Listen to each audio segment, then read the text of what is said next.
So my talk today is to look at how um, we can learn from communities that have shown historically over and over again uh, the strategies on how one can age with vitality and strength. And one of the areas to look at is the groups called centenarians. Centenarians are communities who, on an average, live up to their late 90s or hundreds of years of age, and they are not just living in a wheelchair, they are actually living, like with vitality. So how do we learn from these communities? There are different studies I've looked at them. One of them is done by investigative journalism from somebody by name Dan Buettner. He published this book based called Blue Zones. So these corners in different parts of the world, they're called blue zones, where centenarians are very, very commonly found. And so what I did in this presentation is, see, blue zones. The book is based on qualitative study. In other words, they met with a lot of these individuals. They did a lot of interview, collected the data, and put them into different themes and presented it in the book. For me, personally, and also as part of a healthcare system, we want to make sure that whatever we say is evidence-based and there is strong data for it. So what I did was I took some of the themes that were presented in the book, and then I did a scientific research search in the scientific literature to find out if it matches up. And so whatever I'm presenting today are those areas for which we have rigorous scientific supportive documentation. So some of the things that are coming up is just looking at how folks who are communities that live long up to their into their hundreds have a very well balanced metabolic profile in their body, in their physiology, in their blood system. So what that means is that they have these three areas under good control, which keeps them young with vitality as they are moving into their 90s and 100s. So they have less inflammation or very little inflammation. They have a strong ability to handle what is called as oxidative stress, and I will explain that in a minute. And they don't have any risks of diabetes. So when you hear about diabetes, an individual who gets diabetes initially gets into a stage called pre-diabetes or insulin resistance, which is what is mentioned here. So it's almost like a preliminary stage of diabetes, and then where the blood sugar can be, a fasting glucose can be like anywhere from 100 to 125, not clearly diabetes, but it's called pre-diabetes. And that stage lends itself to becoming more a faster aging process. How many of you know of a blood test that's called A1C that's done for diabetic patients, right? So what the latest science says is that A1C is a marker of aging. It's not only a marker of diabetes, it's a marker of aging. So when the A1C goes up, that person, even though they may be 40 years old, that person's internal system and cells and tissues are aging much faster. So they're reflecting in maybe at least 10 years. So it's a 50-year-old body. That's what it is in a 40-year-old person. So A1C is a pre-diabetes, diabetes situation is a marker of aging.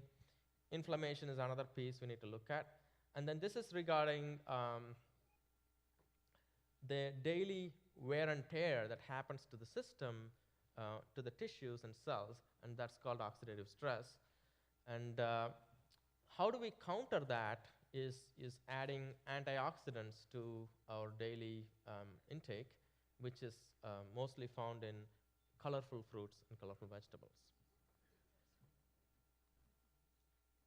And so again, how do we get the oxidative stress is basically exposure to daily stressors, including chemicals, radiation, infections, unhealthy food choices. All of them can stress the cell to work at a high gear, leading to damage to the cells, and that's the wear and tear that the cells go through, which creates more of this oxidative stress, for which when we have more of the antioxidants, it helps to clean it up. So, and the other theme that you'll see is about inflammation. You might have heard of it in other lectures. Inflammation is basically how a body reacts to any kind of insult. So if somebody has an injury when they were young and playing sports, they can get arthritis early on, premature arthritis. So that's an inflammation in reaction to an insult that was an injury. If somebody has a viral bronchitis, right? Somebody gets bronchitis, and there it's again inflammation, where the insult is a viral infection. If somebody gets, so in an unhealthy food choice, there also there can be an inflammation. Here the insult is the food choice that they made. So when that is becoming long-term, it's called chronic, long-term inflammation. And now we know that inflammation, chronic inflammation, is at the root cause of many of the diseases that we see today, whether it's diabetes, dementia, arthritis, cancer, heart attacks. All of them have a common thread, which is chronic inflammation. Is that clear so far? Any questions on that? No. So this is another way to look at degeneration that the cells can go through. These are kind of the 4 common themes that I already mentioned. The oxidative stress.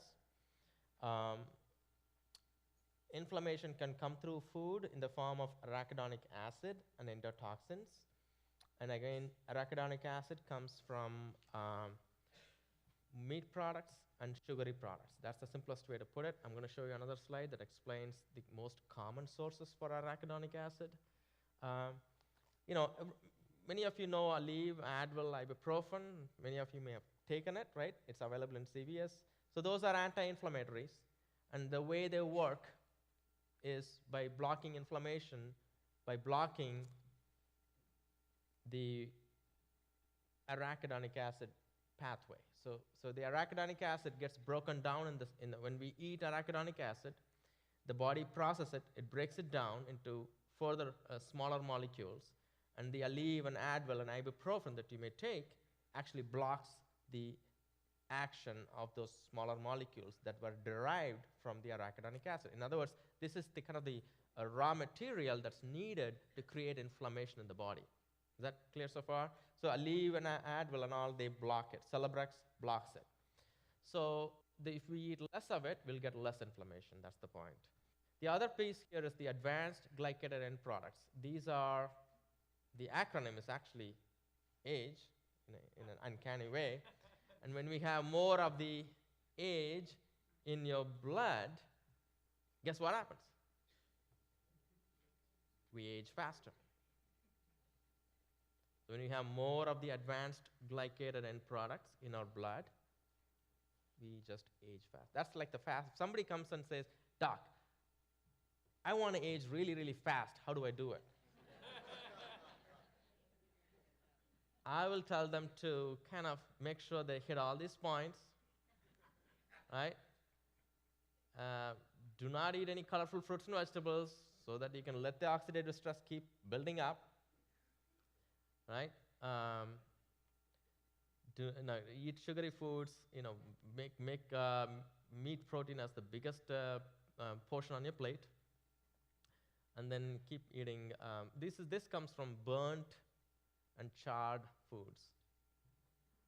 Burnt, charred foods gives advanced glycated end products in your blood, which leads to more aging. So if you have a burnt portion of any food, I recommend just scraping it off at least. Just slice it off and leave it alone and just eat the rest of the portions. Did I ask you a question about A1C? Right? A1C is a classic example of age. A1C is nothing but glycosylated hemoglobin, right? It's hemoglobin A1C. That's what the full name for it is hemoglobin A1C, which is a glycosylated hemoglobin. Our hemoglobin, which is a red pigment protein in the red blood cells, they get this glycosyl attached to it, glycosyl molecule, and that is the example of glycated end product. So it's a classic prototype example of age. So that's when somebody's diabetes gets worse, their A1C goes up, they're aging faster. Does that make sense? And then as their diabetes gets worse, the insulin mechanism gets messed up, which leads to changes in their brain that are now known as Alzheimer's disease. So now we know that there's a direct pathological mechanism that connects insulin imbalance, A1C going up, and aging changes in the brain that leads to Alzheimer's disease. So much so that some of the scientific researchers call Alzheimer's disease now as type 3 diabetes.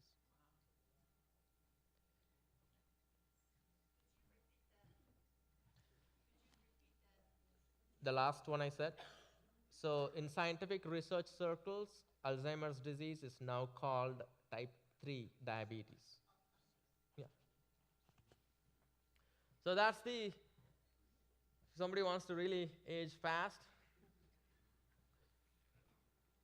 that's the top 3 list of food sources for arachidonic acid as put out by the National Cancer Institute. Chicken and poultry, any kind of poultry, eggs, and beef, based on the contribution to an average standard American plate. So if you imagine the national average of how a standard American dinner plate looks like, and then you imagine which foods are contributing the most to arachidonic acid on the plate, then they do a ranking because these arachidonic acid and inflammation leads to cancer. So that's why the NCI, National Cancer Institute, part of the NIH, is interested in looking at monitoring the risks and health behaviors. And say they look at the food sources of arachidonic acid and they rank different foods. So if you look at in 1950s and 1960s, if they had done this ranking, beef would have been number 1, contributing the most to the arachidonic acid. Now, most over the past decades, folks have moved away from red meat, increasing more white meat. So poultry is now kind of ranking up there. What it means is that they all contribute. Which one is contributing more now is depending upon how the culture is shifting towards eating which meat. Does that make sense? Yeah. And then we take Aleve and Advil and ibuprofen to try to block after we increase arachidonic acid into the system. Kind of a thing. Yes? So the chicken I'm having trouble understanding you. Chicken and mixed dishes is worse for you than beef? They're equally bad. This ranking is based on currently which one are we eating most. Does that make sense? So it's just looking at what are we most eating now, but when it comes to which one is bad or good, they all are contributing the same way. It's just that what's on the plate and how big the portion is what we're talking about there. It's more about the dose we're getting, but equally they're bad. So this is basically looking at the triad of where the inflammation comes from. Inflammation comes from building up what's called as visceral fat, the fat that is surrounding the intestines. The fat that is beneath the skin, close to the skin, is called subcutaneous fat. That is, considering the visceral fat, the subcutaneous fat is not as harmful as the visceral fat. So when we eat too much calories and not burning enough calories, then we end up building the visceral fat, which leads to more inflammation, which leads to more insulin resistance, and then you saw the other changes that could happen with the insulin resistance. So I already mentioned this. We know that pre-diabetes with chronic inflammation increases the risk of Alzheimer's by 66%. This was published in JAMA in 2004. And A1C, I already mentioned this. High A1C means worsening diabetes, aging, and dementia arriving sooner. So, I mean, what does it mean practically? The risks are much higher with regard to losing independence with Alzheimer's. Everybody's worried about Alzheimer's disease, not so much about the longevity, but it's more about the quality and the ability to maintain independence, right? And so when you look at, starting from having good memory and independence and safe driving ability, the unhealthy dietary choices, and then they move on to having prediabetes and inflammation, high A1C, uncontrolled diabetes, leads to Alzheimer's disease, and now you have to give up the driving license, right? So this was looking at, again, age-related insulin resistance, and they find that healthy centenarians have a preserved insulin action compared to aged subjects. So in other words, in all these blue zones where communities where people live into their hundreds in a healthy way, they find that they don't have this concern of prediabetes in them, or diabetes for that matter.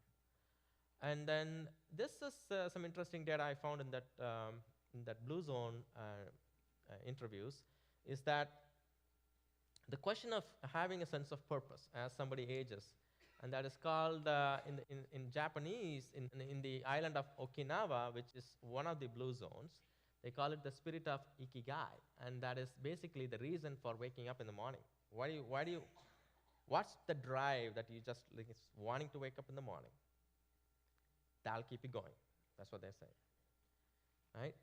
So a sudden loss of a person's traditional role in the community or the household can have a major effect on mortality.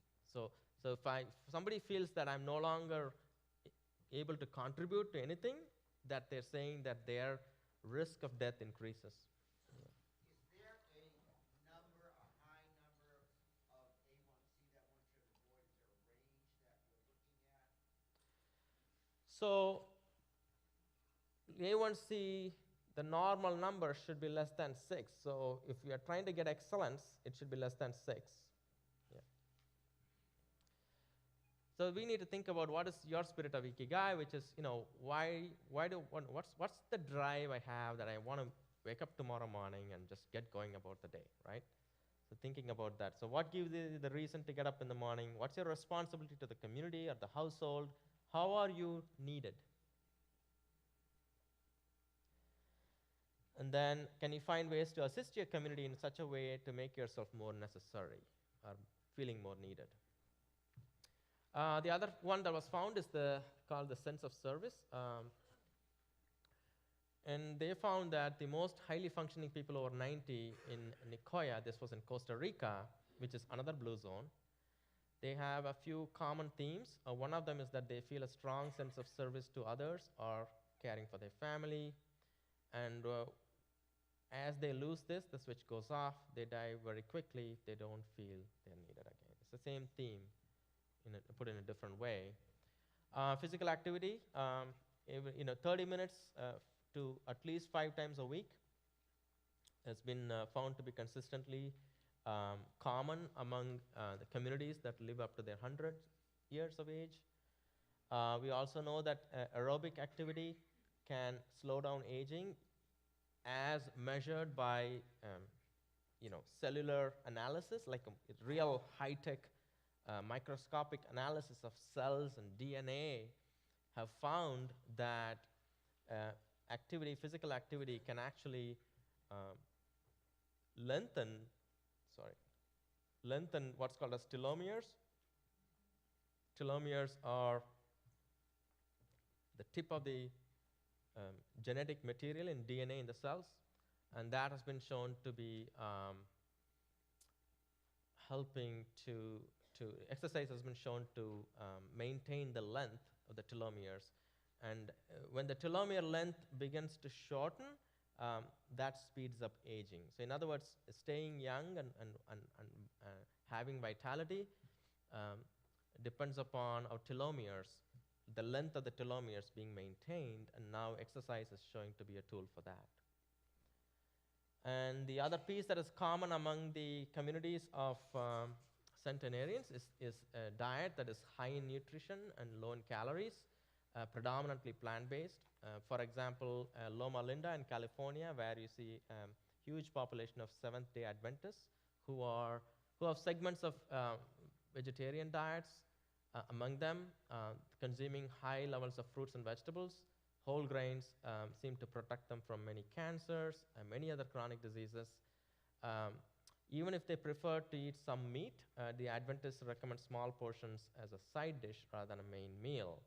You see the same theme in Japan and Okinawa, again, predominantly plant-based diet. 95% of their protein comes from plant protein. The remaining 5% they harvest from the sea as seafood, which is a tiny island. And so if they eat pork or anything, it's reserved for infrequent ceremonial occasions and only in small amounts. It's more like looking at meat as a condiment, special occasions, than the big centerpiece of the diet. So this was some data that looked at Seventh-day Adventists. There were 3 studies that were combined together, analyzing over 89,000 Adventists and their health data. And that was published in 2014 in the medical journal called Nutrients, and they found that the risk of diabetes decreased in 60% in those vegetarians who continued to eat egg and dairy, but no meat. And then when they gave up the egg and dairy and just predominantly ate plant-based, that dropped to 80% risk of diabetes. And now this slide is basically showing, it's a complex slide, but I can just walk you through that. So what you're seeing is you're seeing different risk factors here, different health outcomes, right? Hypertension, high blood pressure, body weight, BMI, diabetes, type 2 diabetes, and so forth. What you're seeing here is a number called RR, which is a relative risk. So what that means is that in the Seventh-day Adventists, when they were eating completely plant-based vegan diets, their risk for having overweight or obesity was reduced by 77%. See, relative risk 23 means risk reduction of 77%. And you look at the diabetes, like altogether, the risk reduction is here is like nearly 78%. So significant drop of chronic disease risk in any of them. So kind of, if you look at all the centenarian cultures, the diet predominantly is portion size-wise, vegetables, fruit, legumes, a little bit of whole grains, some nuts and seeds, and the portions of sugar, oil, and meat and dairy is really a small contribution to the overall diet. And this is another study that looked at the telomere length, the length of the tip of the chromosome I mentioned, and they found that a diet that is rich in colorful fruits and vegetables can actually maintain the length of the telomeres, which indicates that somebody can delay aging process. So this was published in Lancet Oncology in 2008. And there was an interesting data I wanted to share about gardening, that they found that in almost all Okinawan centenarians, they maintained some kind of garden, even if it is like a tiny kitchen garden. And some process, it's something to do with the connection with growing their plants and perhaps the physical activity involved in that. All of that seemed to be a common theme in helping them. And I like this neat idea of this picture where you can see the garden parts are set in a way that it's accessible by somebody who's in a wheelchair or a scooter. So it's done in a way designed to accommodate different abilities. And social connections, I'm going to not spend too much time because we got another speaker who's going to speak more on that, but it's clearly known that feeling a sense of being connected socially and supported is a protective factor. It helps to protect yourself. And the opposite, feeling a sense of loneliness, can be a detriment to health. And also the risk of death from lack of social connection is very similar to the risk of death from diabetes. These are the studies that support that. And so social support groups, community-based exercise programs um, that help with health and wellness, and then rehabilitation for hearing loss. All these three interventions have been shown to improve health outcomes. And I know that the New England Wellness Foundation, where one of the speakers will speak about, they are doing a community-based exercise program in the form of dancing meetups that's happening in Yarmouth and Dennis. That's those kind of activities, and I know the senior centers are bringing in so many other physical activity programs. All of that is key to check into, I think. And then managing stress, not worrying about something that's going to happen in the future, or sad that something got missed out in the past. So how much time do we spend dwelling on the problems of the past and worrying about the future, living in the moment? So mindfulness training has been shown in studies to help with delaying the changes that happens in the body as part of aging process. It is basically on focused attention, focusing on breath and breathing, and then just monitoring the emotions and what's happening to our body and how we are reacting and so forth. Again, I think there are a lot of resources in the community that you can tap into to learn about these kind of strategies and mindfulness techniques, including the senior centers across in the Cape. And it has also been shown that it can actually change the rewiring of the brain. 25, 30 years ago, when I was studying med school in 1990, we were told in textbooks that the brain, once it starts to deteriorate, any other cell, skin cells and liver, they can all recover and come back to full, normal. But we were taught that brain cells, no, that's an exception. Once it's dead, then you can't recover those brain cells. That's all changed now. Now the new concept is called neuroplasticity. Check it out. Go and Google neuroplasticity. What that means is that's basically saying new brain cells forming, new synapses, connections between the brain cells happening, which is completely a paradigm shift in how we thought about recovery of brain cells. And now they've shown that, basically MRI scans of the brain done right after mindfulness meditation is showing how the brain cells are recovering. Neuroplasticity can be improved with mindfulness training. That's the study that was published in the Frontiers in Aging Neuroscience in 2014, looking at how mindfulness and the aging brain can be connected and how aging can be slowed down in the brain. So I think, close up. Yeah, it's coming to the close. So basically, I think the question here is, as a practicing physician, I'm still practicing a little bit.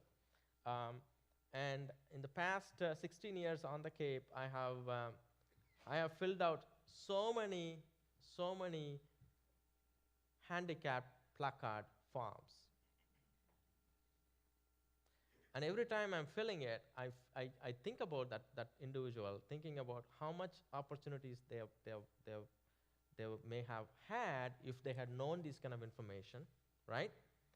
And they could have had an aging process that is healthy and with vitality, and that they don't have to have that handicap placard, and they don't have to have the wheelchair forms that I'm filling out. So, so this is looking at how we can move, at least at this point, your health to a better health, to reverse some of those effects. So dietary strategies, exercise, mindfulness practice, having a sense of purpose and service, and then sense of belonging in a community, being socially connected. So there's more on this. Some of the other topics will be touched upon today, especially the social connections by our next other speaker today. But any questions? Is there a way to have a test done to see how our telomeres have shortened? That is, when I go see my physician, can I say, is there a test like an A1C test? Can I have my telomeres tested? So the telomere length test is a very costly, expensive test that is done in research studies because research funding accommodates for that. But we don't need it. We just need the A1C, which you can do. So, right, so there are other ways to measure the same thing. Telomere is a very specific microscopic way of looking at aging process, but there are other indicators that clearly show if somebody has inflammation, somebody has A1C high, that all of them connect to the idea that the cells are getting exposed to a faster aging process. Yeah. I saw the most amazing film last night. It's called Food Incorporated. Everybody should watch it. You'd never eat another piece of meat or chicken or pork in your rest of your life. The thing that I have to say about this is that all of this is absolutely wonderful. You should shop on the outside of your supermarket, never go up and down the aisles, just shop in the perimeter. But it's very, very, very expensive. And all of these resources that you've told us about are also expensive. And people of average income are lower. The older the person, the less money they have in some cases, because they're living longer, they're using up their money.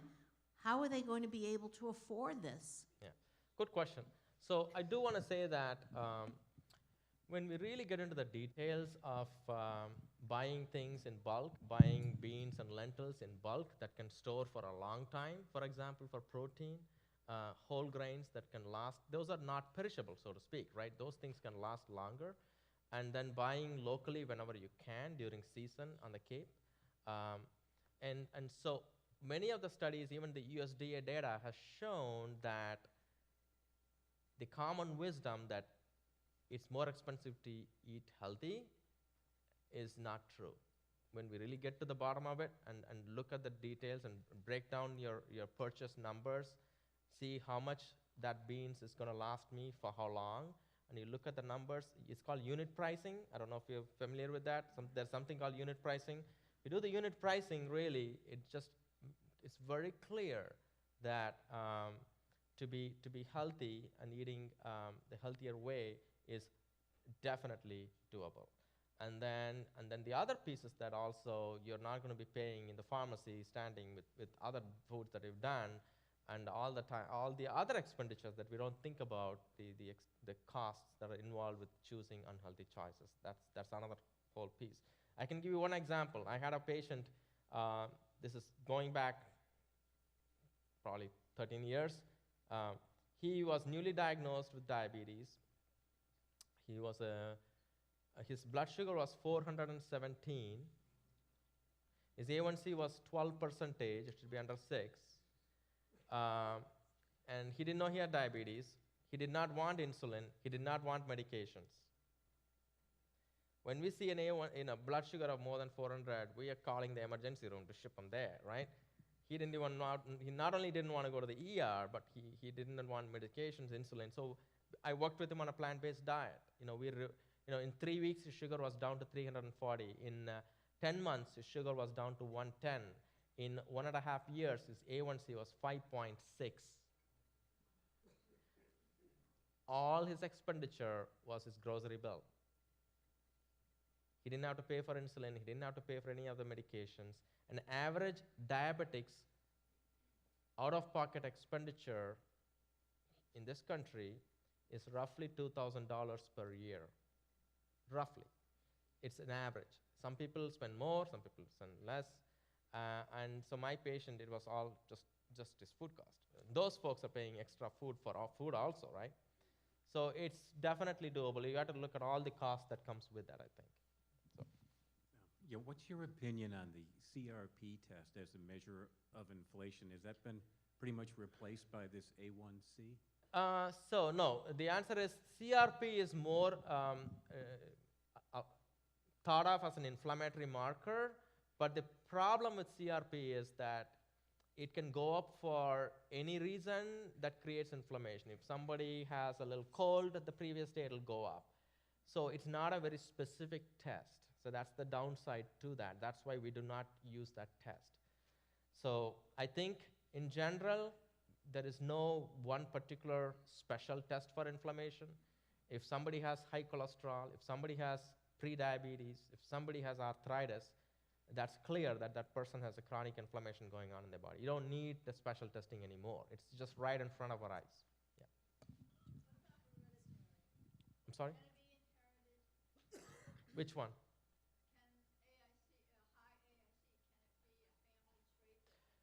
No, type 2 diabetes there's something called epigenetics. Epigenetics is how we, by how we live, how we eat and exercise, can shut down the effect of the genes. That's called epigenetics. So in type 2 diabetes, it doesn't matter what gene you're born with, you can turn it around, you can shut it down. That's the whole idea of epigenetics. That's well known and it's well documented. Type 1 diabetics, which is the juvenile diabetic infants and kids who get diabetes, that is a strong genetic connection to that. Now that piece, if somebody has that, unfortunately, lifestyle and dietary changes cannot completely undo the situation. It can help to reduce the amount of need for insulin, yes, but it will not give a new pancreas, so to speak, because in that situation, the pancreas is damaged from autoimmune friendly fire from the body itself. So.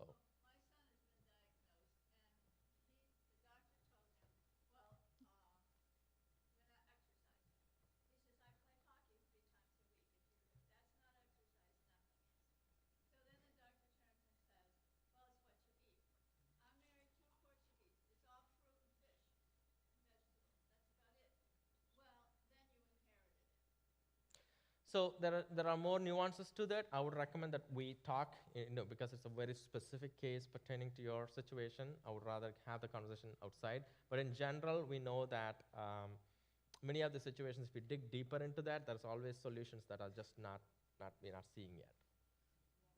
I would like to suggest that you or someone set up classes in vegan cooking and eating, because I don't know how to do it, but I really want to. Correct, yeah. I need some help.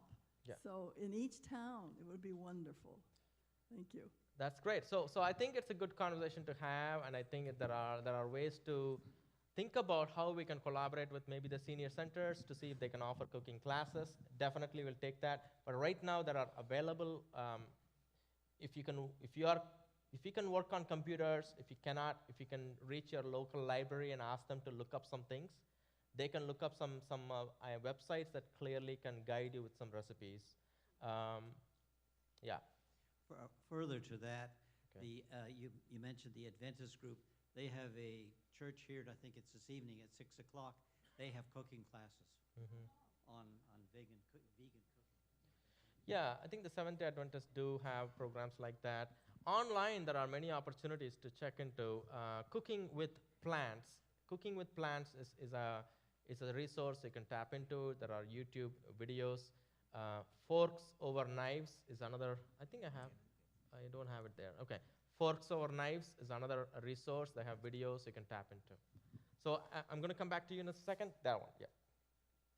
Is it that we don't need as much protein as I seem to think we need on a daily basis? Yes, the question was, do I not need as much get it. protein I thought I need? The answer is yes. I think we've been over-proteinized all our lives. That I usually joke about this in a way that, we think it's like real estate. We think that the number is high, but it's actually not that high, that the number we put on it. So the protein need is not as much as we think it is. However, as one ages, if your appetite is starting to decrease, you're eating small portions of food, it is important to include some amount of protein, a cup of beans or lentils or hummus, nuts, and peanut butter. Any of those can be a good source, including brown rice can be a good source of protein. So it is not to be completely ignored, but at the same time, we eat too much all our lives as we grow up, and I think it's excessive. Yeah. That's it? Yeah. I think that's If you have this question and one more question. And if you have arthritis, is it wise to take then one Aleve every day, or just take an Aleve when the pain is severe?